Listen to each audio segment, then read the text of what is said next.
The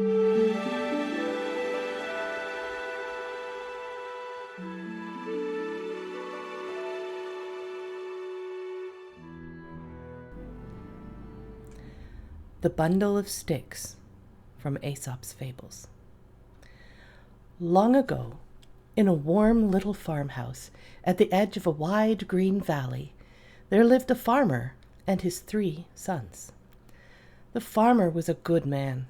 He had worked hard all his life, rising before the sun, tending the fields until the light failed, and raising his boys with patient, calloused hands. He had given them everything he could: a roof over their heads, food on the table, and a farm that, if they took care of it, would take care of them in return. But as the years went on, the farmer noticed something that troubled him deeply. His sons argued constantly. It started small, the way these things always do. A muttered complaint here, a sideways glance there. The eldest, Thomas, thought his younger brothers were lazy, and he said so, loudly and often. The middle son, William, thought Thomas was bossy and overbearing, and he made sure that everybody knew it. And the youngest, Samuel, took turns siding with each of them, depending on the day, which somehow managed to make things worse for everyone. They argued who had done more work that morning. They argued about whose turn it was to mend the fence. They argued about the best way to plant barley, though none of them had ever actually planted barley on their own. They argued, it sometimes seemed, simply because they had mouths and opinions and a burning need to use them both at the same time. The farmer would shake his head and say nothing, but he watched and he worried. Then one autumn, the farmer fell ill. It wasn't sudden. It crept up on him quietly, the way a cold morning creeps into a room. First he tired easily, then he ached. Then one morning he simply did not get up, and everyone understood that something had changed. The sons, to their credit, stopped arguing for a little while. They took turns sitting by his bed.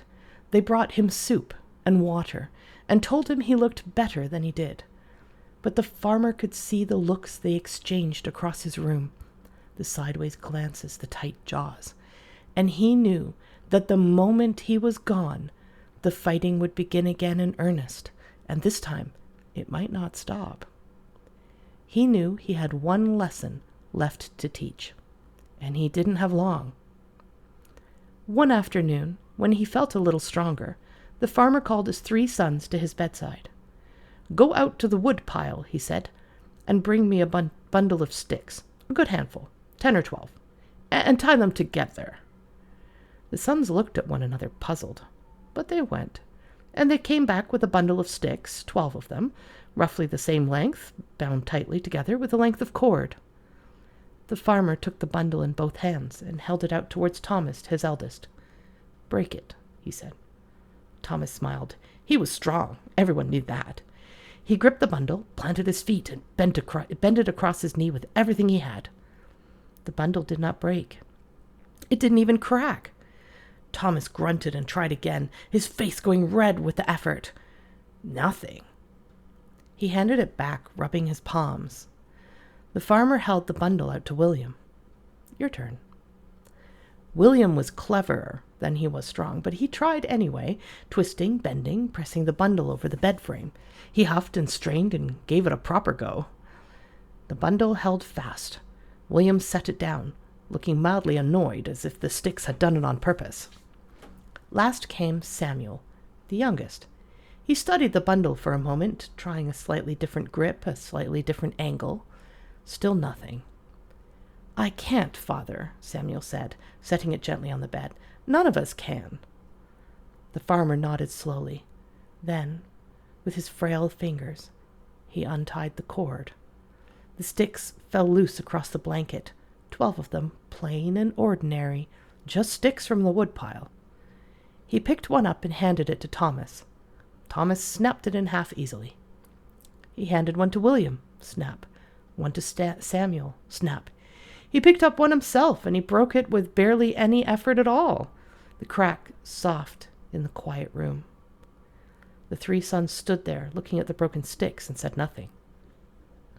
"You see," said the farmer at last, his voice low but steady, "any one of you, alone, can be broken just as easily.